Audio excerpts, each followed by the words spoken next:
7 দিনের গোসল অনুমানিক ক ঘন্টা লাগে? খানা 8 ঘন্টা লাগে তো হতে না? তারপর 8-9টা বাজে যাইবে যে ধরো দিনে 2টা নামাজ দিব না, ধরো 6-7 দিনের গোসল এত শহরে ঘুরে আইতে পারে না। হানির লামি এক মন লামি শুধু ডলতে আছে আর মানে হানি আস্তে আস্তে মারতে আছে, ডুম টুম নাই। ডুম কত মারি না কই দিতে নাইতি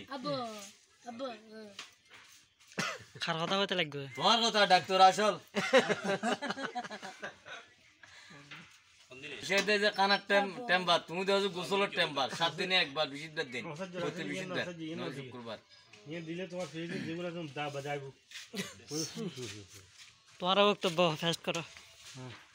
তো বেরিয়ে নসা দিলে তোমার মাসমান বড় দেবে তোমার ইয়ে না আসলে নিয়ম কর